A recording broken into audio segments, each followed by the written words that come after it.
안녕하십니까. 이번 시간에는 엑셀에서 사용하는 수식에 대해서 한번 학습을 해보도록 하겠습니다. 엑셀에서는 이제 값을 계산하기 위해서 계산을 많이 하잖아요. 그죠? 그러기 위해서 수식을 입력을 해줘야 되는데요.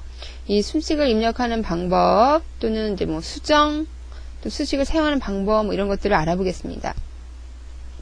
먼저 수식을 보면 수식은 여기 수식 입력란이 따로 있잖아요. 그래서 여기다 입력하는데 항상 등호, 는 있죠? equal. 예, 등호를 이제 시작을 해서 등호를 입력을 하고 나서 수식을 입력을 합니다. 수식은 뭐 연산자, 상수, 뭐 함수 이런 것, 셀 주소 이런 것들로 구성이 되어 있는데요. 먼저 여기 보니까 수식에 사용되는 연산자의 종류가 나와 있고요. 처음으로 이제 그 연산자의 종류 중에서 산술 연산자가 나와 있죠? 여기에 산술 연산자입니다. 연산자가 나와 있고요. 그리고 관계 연산자가 나와 있고요. 그리고 텍스트 연결 연산자, 참조 연산자 이런 것들이 있습니다. 먼저 요 기본적인 것만 먼저 살펴보도록 하겠습니다. 산술 연산자는 이제 기본적으로 사칙 연산에 해당이 되는 거잖아요. 그죠? 우리가 많이 알고 있는 그 연산자로는 플러스, 마이너스, 나누기, 곱하기, 퍼센트, 그리고 지수, 제곱 이런 것들이 있잖아요. 플러스는 덧셈을 의미하고요. 마이너스는 뺄셈 달고 계시죠? 이렇게 뭐죠? 나누기는 나눗셈을 말하고 있어요. 그리고 별은 곱셈을 나타내고 있고요. 퍼센트는 백분율, 꺾기 표시는 지수를 나타냅니다. 이 산술 연산자를 사용하는 예를 한번 살펴보면요. 먼저 우리가 아는 그대로 뭐죠? 수식이니까 equal, 등호를 먼저 사용하고 썼죠? 100 더하기 300 이렇게 우리가 아는 대로 그대로 숫자를, 아래의 숫자를 더하기 해줄 수가 있습니다. 또 하나의 예는 뭐냐면 셀 A2, 여기 A2 나와 있죠? A2와 셀 B3를 합해주세요 라고 나왔어요. B3는 한 여기쯤 되나봐요. 지금 이렇게 선택이 딱 되잖아요. A2와 B3를 합해주세요. A2에 만약에 값이 있고 B2에 값이 입력이 되어 있다면 그 값을 합해주겠죠. 그죠? 그리고 다음 뺄셈 볼까요? 뺄셈은 역시 우리가 아는 그대로 뭐 200 빼기 10 이렇게 입력을 해줄 수가 있고요. 그리고 셀 B23 지금 표시가 되고 있네요. 빼기 C20 이렇게 여기에 있는 값들을 빼주세요 라고도 입력을 할 수 있습니다. 셀을 입력을 해줄 수가 있다는 거죠. 나눗셈 역시 이렇게 퍼로 나타내고 있고요. 슬래시 퍼죠? 이렇게 퍼라고 해야 되나요? 90 나누기 3 이런 예는 우리가 알고 있는 건데요. 또 셀 C3 나누기 C5 이렇게 나와 있네요. 그죠? C3 값을 C5 값으로 나눠주세요 라고도 이렇게 셀에 있는 값을 나눠주세요 라고 입력을 할 수가 있습니다. 곱셈도 마찬가지고요. 2 곱하기 4 이렇게 표시도 되는 반면에 셀 C5 곱하기 D3 이렇게 표시할 수도 있고요. 퍼센트, 백분율이죠? 20% 해줄 수도 있고, D2에 있는 값을 백분율로 나타내세요 라고도 말할 수가 있겠죠. 그죠? 그리고 꺾기, 지수가 되겠죠, 지수. 예. 2에 뭐라고 해야 돼요? 세제곱을 나타내세요 라고도 해줄 수도 있지만, A2의 값을 세제곱하세요 라고도 말할 수가 있습니다. 네, 이게 기본 산술 연산자죠. 우리가 사칙 연산자, 수식에 많이 사용되는 기본적인 연산자니까 알고 계셔야겠고, 엑셀에서는 이렇게 셀을 이용해서 나타낸다는 거 알고 계셔요. 그리고 그 다음에 관계 연산자가 있습니다. 관계 연산자. 관계 연산자는 뭐냐면 값을 비교할 때 사용되는 연산자예요. 비교 연산자라고도 하죠. 다른 말로 비교 연산자라고도 합니다. 이렇게. 비교 연산자라고도 말하죠. 이 값을 비교하는 거예요. 비교 연산자. 그래서 수식의 결과값을 뭐 크다, 작다, 뭐 이렇게 작거나 가작게 비교를 하고 만약에 그 값이 맞으면 true가 되는 거고요. 그 값이 틀리면 false, 거짓이 되는 거겠지요. 연산자의 종류를 먼저 보면 관계 연산자, 비교 연산자의 종류를 보면 등호, equal 있죠? 같다가 있고요. 같다는 의미겠죠. 그 다음에 크다 꺾기가 있어요. 그죠? 왼쪽을 보고 있으면 크다가 되겠죠. 그 다음엔 크거나 같다가 있고요. 같이 써주죠. 크거나 같다. 작다 연산자 있고요. 작거나 같다 연산자가 있고요. 두 꺾기가 같이 보고 있으면 어때요? 같지 않다가 되겠죠. 같지 않다. 이런 연산자가 있다는 거 알고 계시고요. 그 예를 살펴보면 그 예도 마찬가지예요. 우리 앞에서 본 것과 같이 먼저 등호로 시작을 하고요. A3 값이 100과 같다. 이렇게 나타내 줄 수도 있다는 거죠. 그죠? 이 셀 A3의 값이 100과 같다. 만약에 A3에 100이 입력이 되어 있으면 얘는 true가 되는 거겠죠. 근데 그렇지 않고 다른 값이 있다면 false가 되겠죠. 또 A3 값이 B4 값과 같아. 같은 값이 두 개가 입력이 되어 있으면 true가 되는 걸 거고요. 만약에 두 개의 셀의 값이 틀리다면 이 수식은 false가 되겠죠. 그리고 크다 연산자도 있어요. A3 값이 200이 A3 값보다 크면 200이 A3보다 크면 true가 되는 거고요. A3가 B4보다 크면 true가 되는 거겠죠. 예. 같은 얘기로 크거나 같다도 마찬가지예요. B4의 값이 200보다 크거나 또는 200이면 true가 되는 거고요. B4가 200보다 작다면 false가 되겠습니다. 그리고 A3하고 B4를 비교해 봤을 때 A3가 크거나 A3가 B4하고 같다면 true가 되고요. 그렇지 않으면 false가 되겠죠. 다음은 작다 연산자입니다. 역시 A3가 100보다 작으면 이때가 true가 되겠죠. 그리고 A3가 B4보다 작다면 B4가 더 크면 이땐 true가 되는 거고요. 만약에 A3가 더 크면 false가 되겠죠. 그리고 작거나 같다도요. 이렇게 사용하죠. A3가 100보다 같거나 100보다 작아야 true가 되는 거죠. 그리고 A3가 B4랑 비교했을 때 작거나 B4랑 값이 같아야 true가 되는 연산자의 예입니다. 수식. 이렇게 마주보고 있는 가로는 뭐예요? 같지 않다죠? A3가 100이 아니면 true가 되는 거예요. 100 이외의 모든 값은 true겠죠. A3와 B4가 같은 값이 아니면 그때는 모두 true가 되는 겁니다. 이렇게 해서 우리가 비교 연산자를 한번 살펴봤어요. 다음에 보니까 그 다음은 텍스트 연결 연산자가 있네요. 여러 개의 텍스트를 하나로 연결할 때 사용하는 게 텍스트 연결 연산자고 보통은 뭘 써요? AND 표시를 많이 쓰죠. 네, 텍스트를 연결할 때 쓰는 거예요. 그 예를 보면 수식이 어떻게 되냐면 등호를 먼저 사용하고요. 수식에는. 그리고 뭐예요? 쌍따옴표를 쳐줬죠. 엑셀. 그리고 또 쌍따옴표 쳐주고 2007. 엑셀과 2007을 연결하세요 라는 수식이에요.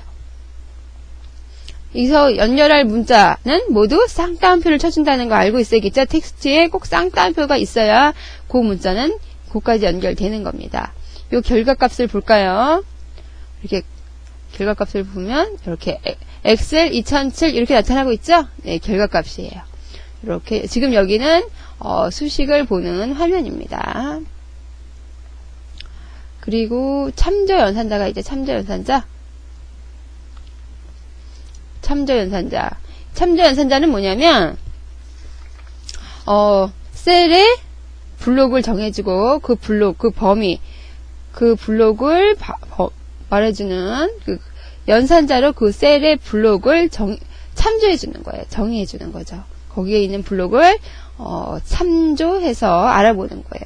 먼저 그 연산자 종류를 보니까 콜론이 있고요. 쉼표가 있고요. 아무것도 없는 공백이 있어요. 이 참조 연산자에는 콜론과 쉼표와 공백이 있다는 거 알아두세요. 요 콜론, 땡땡, 요 콜론이죠? 요 콜론은 뭐냐면, 두 참조와 두 참조 사이의 모듈 셀을 참조하시오 라고 되어 있어요. 즉, A3부터 F8까지의 모든 셀을 참조하세요 라는 거죠. A3가 여기죠. A3부터 F8, F8, 요까지. 요만큼의 모든 셀을 참조하라는 뜻이에요. A3에서 F8까지의 모든 셀을 블록으로 정해서 거기에 있는 셀들을 참조하세요. 땡땡 콜론으로 표시한다는 거 알고 계셔야겠습니다. 쉼표 있어요. 여러 참조를 하나의 참조로 만든다. 즉 A3 참조와 B4에서 D5 참조까지 A3 참조가 하나 있고요. B4에서 D5 참조가 있어요. D5 여기죠? 여기? 네, 여기까지 요만큼을 A3와 요만큼을 참조하라는 거예요. 같이 참조. 즉 뭐냐면 우리가 합집합으로 생각하면 돼요. 합집합. 두 블록을 합해서 참조하세요 라고 생각하시면 돼요. 공백. 두 개의 참조에서 공통되는 셀만 참조한다. A5에서 F7까지 블록이 있고요. C4에서 H6까지의 블록이 있어요. 두 블록 중에 공통되는 부분만 참조하세요. 교집합을 말하는 거죠. 교집합. 쉼표는 합집합, 공백은 교집합을 생각하시면 될 것 같아요. 이렇게 해서 우리가 기본적으로 연산자에 대해서 조금 알아봤습니다. 그럼 여기서 한번 우리가 수식을 입력을 해보도록 하겠습니다. 먼저 시트 1 선택을 해주시면 이렇게 뭐죠? 영업사원의 급여 명세서 파일이 있어요. 그죠? 여러분도 다 예제가 들어있을 텐데요. 먼저 이 예제를 보면 사원 코드 이름이 나와 있고요. 기본 급여가 나와 있고 판매량과 판매 수당이 나와 있습니다. 판매 수당은 모두 다 10,000원인데 판매량 즉 뭐죠? 한 개 판 것당 10,000원씩 받는 거예요. 판매 수당이. 그러면 각각 기본 급여는 다 똑같겠지만 뭐죠? 판매량에 따른 수당은 틀리겠죠. 그래서 그 각각 개인에 대한 뭐예요? 저 급여가 정해질 거예요. 요거를 한번 해보면 먼저 김민수라는 사람의 급여를 정을 해보겠습니다. 여기 G8이죠? 요 G8에다가 이 사람의 급여를 입력을 하는 거예요. 먼저 우리 수식은 어떻게 입력한다고 그랬죠? 등호를 먼저 사용해 준다고 그랬어요. 등호, 그죠? 등호를 사용을 해주고 기본 급여가 일단은 더해져야겠어요. 기본 급여가 D8에 있죠? D8? 예. D8의 기본 급여를 정을 해주고요. 그리고 기본 급여에다가 뭘 정해줘야 돼요? 판매량에 따른 수당을 넣어줘야 돼요. 판매량은 28이 되겠죠? 28이에요. 그죠? 28. 셀 28. 예, 28 곱하기, 즉 31개 곱하기 각각의 수당이 10,000원이죠. 10,000원은 F8에 들어있어요. F8. 그래서 판매량에 대한 수당을 우리 원래 곱셈 먼저 한 다음에 덧셈 하게 돼 있으니까 여기는 가로 쳐주지 않고 이렇게 해도 자동으로 들어갑니다. D8 더하기 기본급여 더하기 판매량에 따른 수당을 곱해서 이 사람의 급여가 정해지겠죠. 네, 이렇게 해주면 될 것 같습니다. 이렇게 해주니까 어때요? 값이 자동으로 계산이 돼가지고 뭐예요 원래? 31만원 더하기 50만원에서 81만원이 자동으로 정해졌죠. 이렇게 됐습니다. 그리고 한 사람 더 해볼까요? 이수용이라는 사람의 급여도 있어요. 여기다 넣어도 되지만 이 사람의 급여는 여기다가 직접 입력을 해줘도 돼요. 뭐뭐는 해서 어디에요? 주소 입력, 수식 입력 칸에다가 직접 입력해도 되죠? 역시 이 사람은 D9죠. D9. D9 더하기 역시 판매량. 이 사람은 닭 뭐예요? 9번째 열이죠? 29가 되겠고요. 29 곱하기 판매수당 F9가 되겠죠? F9 이렇게 D9 곱하기 29 곱하기 F9 해주니까 자동으로 25만원 더해져서 75만원이 나왔네요. 그죠? 예, 이렇게 해가지고 우리가 각 세대의 수식을 입력을 할 수도 있습니다. 입력하자마자 값이 바로 나오죠? 여기 다 일일이 입력하려면 힘들어요. 그죠? 일일이 입력하려면 힘들어요. 근데 같은 수식이에요. 거의 기본급여에다가 판매량 곱하기 판매수당이니까 이럴 때는 플러스 버튼 나오잖아요. 셀을 선택했을 때 하나만 입력을 하고 나면 이렇게 다 복사를 해주는 거야. 그럼 어때요? 여기 수식을 보니까 자동으로 D10, 20, F10이 됐고요. D11, 21, F11이 됐죠? 자동으로 알아서 열의 값이 다 증가를 하면서 그 사람께 계산이 되고 있는 거 볼 수가 있습니다. 이렇게 해서 우리가 뭐예요?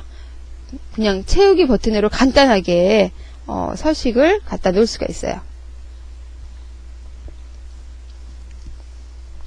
아주 쉽게 입력이 되고 있지요? 예.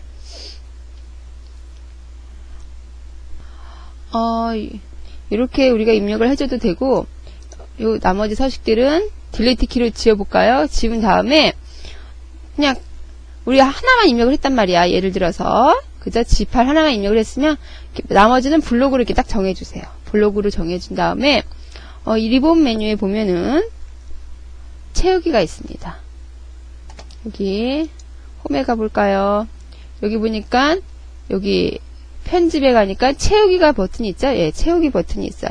이 채우기에서 아래쪽으로 다 채워주세요. 아래로 채우기 눌러주면 자동으로 채워지기도 해요. 네, 자동으로 채워지기도 해요. 여기에 있다는 거 알고 계셔야겠어요. 물론, 얘보다 편한 거는 이렇게 끌어다 놓는 게 편하긴 하죠? 끌어다 놓는 게 편하긴 해요. 그죠?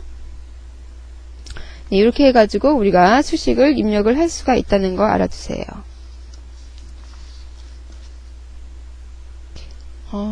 이 방법 외에도 채우는 방법은 여러 가지가 있어요. 이 방법 외에도 먼저 이 셀 G8을 눌러놓고 선택한 다음에 뭐 있어요? 우리 오른쪽 키를 누르니까 복사 나오죠? 예, 복사가 나와요. 복사. 그런 다음엔 G9부터 G14까지 얘까지를 모두 이렇게 블록으로 정을 해주는 거예요. 블록으로 정해준 다음에 오른쪽 키 누르면 뭐가 있어요? 선택하여 붙여넣기가 나와요. 그죠? 붙여넣기도 있지만 우리가 여기서 선택할 건 뭐예요? 선택하여 붙여넣기죠. 이렇게 선택하여 붙여넣기 클릭해 주세요. 그러면 선택하여 붙여넣기 대화 상자가 나타납니다.